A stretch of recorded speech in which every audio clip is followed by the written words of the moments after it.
जय हिंद। आज मैं आपको ये फ्रेम्ड कंस्ट्रक्शन के बारे में कुछ बताना चाहता हूँ। ये देख सकते हैं आप, यहाँ पे ये एक फ्रेम्ड कंस्ट्रक्शन बिल्डिंग बन रही है, ट्रिपल स्टोरी। सबसे इम्पॉर्टेंट चीज़ें हैं जब हमें कोई भी कंस्ट्रक्शन करना हो तो उसका प्रॉपर डिज़ाइन होना चाहिए, प्रॉपर सॉइल टेस्टिंग होनी चाहिए। ये देखना होता है कि बेयरिंग कैपेसिटी सॉइल की कितनी है, उस हिसाब से डिज़ाइन होता है। तो उसके बाद जब वो डिज़ाइन किया जाए उस हिसाब से हमें चलना होता है। जैसे जम्मू में हम देखते हैं, यहाँ पे जम्मू में जो है ना मॉडरेट कंडीशन है, सीवियर कंडीशन नहीं है। जैसे श्रीनगर एरियाज़ में या ले एरिया में वहाँ सीवियर कंडीशन है। मॉडरेट कंडीशन के हिसाब से यहाँ पे डिसाइड करना होता है डिज़ाइन। तो उसमें जैसे इस बिल्डिंग के लिए डिज़ाइन किया गया, जिसमें हम लोग जो भी आरसीसी का वर्क होगा इसमें M25 design mix means 25 Newton's पर स्क्वायर mm की स्ट्रेंथ होनी चाहिए, compressive strength after 28 days of curing, वो स्ट्रेंथ चाहिए। इसलिए M25 यूज़ करना है यहाँ पे। उस हिसाब से इसको डिज़ाइन किया गया है। और नीचे हमने एक्सकेवेशन करके उसके बाद पहले लीन कंक्रीट डाला। लीन कंक्रीट का मिक्स होना चाहिए 1:4:8। उसके बाद फुटिंग्स होती है, फुटिंग्स का M25 होना चाहिए। फिर हमने ये जो कॉलम्स आपको दिख रहे हैं, ये कॉलम्स का साइज़ हमने इसमें रखा हुआ है 23/45। और इसमें रखे हमने 8 16 mm डाया बार्स और 8 mm dia stirrups at 15 centimetre centre to centre. इसमें बीच में 2 कॉलम्स हैं जिसको हमने C2 कॉलम बनाया है। उसमें हमने 20 डाया बार्स, 4 20 डाया बार्स और 4 16 mm डाया बार्स रखे हुए हैं। स्टर्प्स वही 15 centimetre centre to centre 8 mm। तो उस हिसाब से हमारा जो कॉलम का जो स्टर्प होगा, रिंग होगा, उसका साइज़ होगा। इसमें कवर रखना तो कॉलम का कवर हमेशा 40 mm होता है।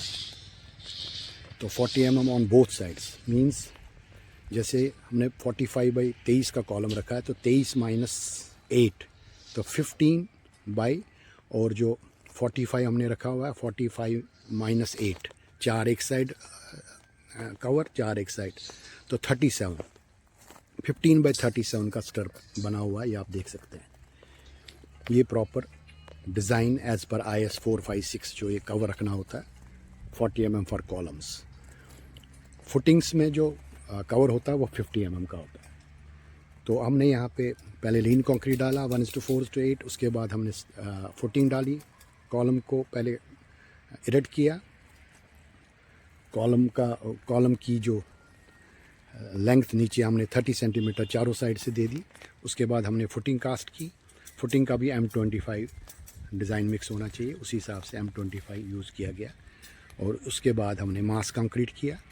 और ये जो कॉलम्स हैं ये फिर अभी जैसे अब हमारी प्लिंथ बीम की तैयारी हो रही है। प्लिंथ बीम में भी यहाँ पे 2 टाइप के प्लिंथ बीम है, PB1 और PB2। PB1 में 3 mm dia, 3 bars 12 mm dia on the bottom, और टॉप पे हैं 2 12 mm डाया बार्स, वो PB1 है। और PB2 में क्या है, 4 नीचे हैं 12 mm डाया और 3 ऊपर है। और प्लिंथ बीम का जो साइज़ है वो है 30/45। तो इसका स्टर्प क्या होगा, क्योंकि मैंने आपको बोला प्लिंथ बीम का जो कवर होगा 25 mm ऑन बोथ साइड्स, तो मीन्स 30 - 5 25 और 45 - 5 40, तो मीन्स 25/40 का ये स्टर्प बना हुआ है, आप देख सकते हैं। तो इस हिसाब से अब इसकी कास्टिंग होगी, वो भी M25 डिज़ाइन मिक्स होगा। M25 से ही कास्टिंग होगी। और 30/45 का ये प्लिंथ बीम बनेगा। और उसके बाद इसका जो कॉलम कास्टिंग होगी जो लिफ्ट वाइज होगी, पहले हम 2 मीटर तक लेंगे, 2:10 तक लेंगे, उसकी प्रॉपर वाइब्रेटर चलाएंगे, वाइब्रेशन करेंगे उसकी, और प्रॉपर वाइब्रेटर चला के उसके बाद सेकंड लिफ्ट भी डाला जाएगा। इसकी क्योरिंग का बहुत ध्यान रखना है। In case you are using PPC cement, उसका फ्लाई ऐश कंटेंट 25% से नीचे होना चाहिए। और अगर इन केस OPC यूज़ कर रहे हैं तो फिर उसमें फ्लैश कंटेंट होता नहीं है, तो उसकी क्योरिंग थोड़ा कम लगती है, और लेकिन पीपीसी की क्योरिंग बहुत ज़्यादा लगती है। लेकिन अल्टीमेट स्ट्रेंथ पीपीसी की भी अच्छी आती है। इसमें स्ट्रेंथ में टाइम लगता है, बट अच्छी तरह से इसकी भी स्ट्रेंथ पीपीसी सीमेंट की, पोज़ोलाना पोर्टलैंड सीमेंट है ये, और ऑर्डिनरी पोर्टलैंड सीमेंट होता है ओपीसी। तो आजकल ज़्यादातर पीपीसी चल रहा है, फ्लैश कंटेंट, बट 25% से वो मैन्युफैक्चरर्स इंस्ट्रक्शंस देखनी चाहिए, मैन्युफैक्चरर से पूछना चाहिए कि आपका कितना है इसमें फ्लैश कंटेंट, उससे उसकी डिटेल लेनी चाहिए, उसके बाद ही वो सीमेंट लेना चाहिए, ताकि 25% से ज़्यादा फ्लैश कंटेंट ना हो। और क्योरिंग का बहुत ज़्यादा ध्यान रखना चाहिए। क्योरिंग बहुत इंपॉर्टेंट होती है, क्योंकि काफ़ी ज़्यादा हीट होती है सीमेंट में। उस हीट को ठंडा करने के लिए प्रॉपर क्योरिंग होनी चाहिए। तो ये कॉलम्स कास्ट होंगे, वो भी M25 में होंगे। उसके बाद इसका लिंटल बीम भी डलेगा 2.1 मीटर हाइट पे। फिर इसके बाद 310 पे जो स्लैब लेवल होगा, उसकी रेनफोर्समेंट प्रॉपर होगी। उसका डिज़ाइन मैं अभी आगे आपको बोलूँगा। लेकिन उसके साथ जो बीम जो डलेगा वहाँ पे, वो मोनोलिथिक विद द स्लैब होगा, proper monolithic with the slab होगा वो बीम।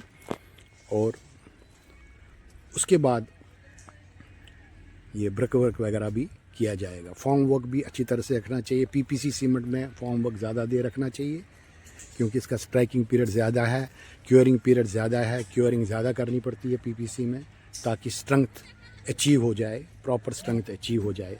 इसके टेस्टिंग क्यूब टेस्ट भी किए जाते हैं, 7 डेज़ क्यूब, 7 डेज़ टेस्टिंग और 28 डेज़ टेस्टिंग। 7 डेज़ टेस्टिंग में स्ट्रेंथ होनी चाहिए अराउंड 70% ऑफ 25 न्यूटन्स पर स्क्वायर mm। तो कम से कम 18 न्यूटन्स पर स्क्वायर mm आनी चाहिए स्ट्रेंथ 7 दिन कास्टिंग के बाद क्योरिंग करके 18-20 के आसपास होनी चाहिए। और उसके बाद जो 28 डेज स्ट्रेंथ है वो 25 न्यूटन्स पर स्क्वायर mm है, बट वो दैट शुड बी उसमें FCK+4, दैट मीन्स उसकी भी 29-30 की स्ट्रेंथ आनी चाहिए 28 दिन की। तब हमारा ये कॉन्क्रीटिंग जो है ना वो पास है। ये बहुत इंपॉर्टेंट होता है क्यूब टेस्ट कराना, और क्यूब टेस्ट से ही पता लगता है कि हमारी स्ट्रेंथ अचीव हो रही है कि नहीं हो रही है। प्रॉपर इसमें केयर लेना पड़ता है, स्किल लेबर लगाने पड़ते हैं जो प्रॉपर उनको काम करने का तरीका हो।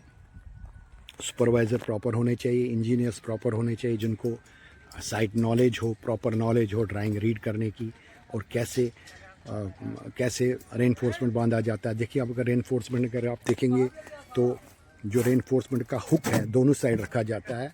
ये 135 डिग्री एंगल पे ये जहाँ मैं हाथ लगा रहा हूँ, ये देख सकते हैं 135 डिग्री एंगल पे ये किया जाता है, इसका बेंड किया जाता है। ये 135 डिग्री एंगल पे बेंड किया जाता है।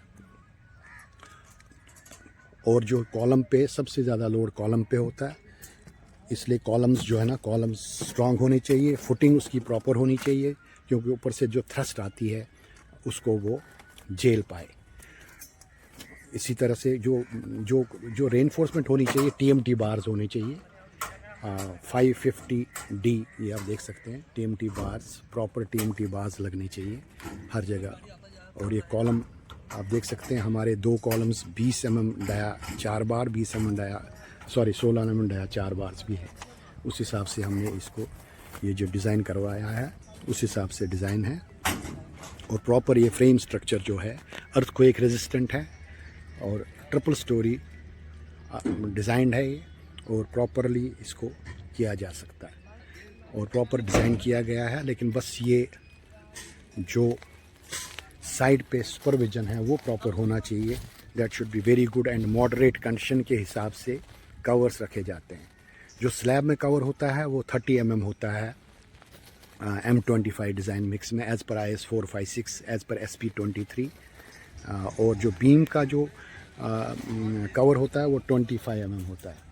इस कवर को लोग बहुत ज़्यादा लाइटली लेते हैं। कवर बहुत इंपॉर्टेंट है। अब देखिए, जैसे ये कॉलम है, अब यहाँ पे कवर इस साइड रहेगा 40 mm का, और इस साइड भी रहेगा 40 mm का। फिर ये फॉर्म वर्क लगेगा, ताकि कंक्रीटिंग जो है ना इसकी प्रॉपर हो जाए और प्रॉपर कास्टिंग हो जाए, और कंक्रीटिंग किसी साइड से बराबर हो जाए हर साइड। नहीं तो क्या होगा कि ये स्टील जो है करोड हो जाएगा और कॉलम को गिरने का खतरा रहेगा। टू अवॉइड कोरोजन इसको प्रॉपर कंक्रीटिंग होनी चाहिए। ये बहुत इम्पॉर्टेंट है कॉलम कास्टिंग में, ये सबसे ज़्यादा इम्पॉर्टेंट है। कवर तो हर जगह इम्पॉर्टेंट है, इवन बीम में, प्लिंथ बीम में, स्लैब में, हर जगह कवर रखना ज़रूरी है ताकि कंक्रीट नीचे अच्छी तरह से चले, स्लैब में भी नीचे चला जाए कंक्रीट। आजकल कवर ब्लॉक्स रेडीमेड आ रहे हैं तो उनको यूज़ किया जाना चाहिए। तो ये मैं आपको frame structure triple storey building के बारे में आपको डिटेल्स बता रहा था। तो आगे जब हम इसमें बढ़ेंगे तो मैं आगे और वीडियोस बनाऊंगा और आपको अवगत कराऊंगा फर्दर डिटेल्स के साथ। मुझे आशा है कि आप लोगों को ये वीडियो अच्छा लगा होगा और वेरी इंफॉर्मेटिव वीडियो। जय हिंद, वंदे मातरम।